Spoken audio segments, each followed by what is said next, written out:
det ser kønt ud i Danmark. Men hvad med uligestillingen? Hvorfor er der ikke flere kvindelige drankere? Hvorfor er der ikke flere mandlige prostituerede?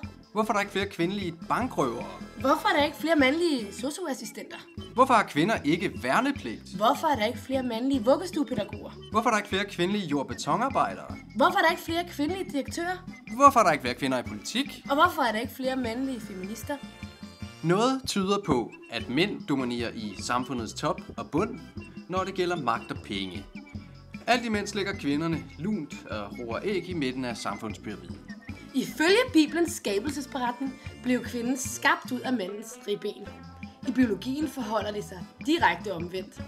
Indtil anden måned af en graviditet er det umuligt at se forskel på et nyt menneskes køn. Barnet har som udgangspunkt 2 X-kromosomer, men kan udvikle et Y-kromosom og derved blive et hankøn. Kvinden er altså naturens prototype og føder både manden og kvinden. Feministerne satte i 1960'erne og 70'erne abort, p-piller og ligeløn på dagsordenen. Med kvindefrigørelsen fulgte flere skilsmisser, og flere kvinder kom på arbejdsmarkedet. En kvinde har lige så meget brug for en mand, som en fisk har brug for en cykel, sagde en feminist. Så blev vi alle sammen trætte af feministerne og kvindekampen, og mulighederne for mænd og kvinder synes at være fuldstændig ligestillet. Men er spillet så forbi? Nej! Hvordan går det for eksempel med ligelønnen? Og hvor tror du Danmark ligger placeret på verdensplan? På en 43. plads.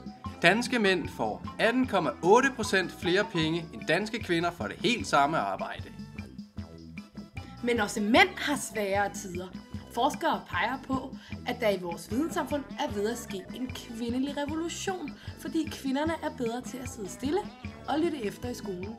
Det betyder, at mænd falder igennem uddannelsessystemet ned i arbejdsløshed, PlayStation 2, marihuana og druk. Og så tror jeg, vi lader prostitutionen ligge for nu. Tillykke med kvindernes internationale kampdag!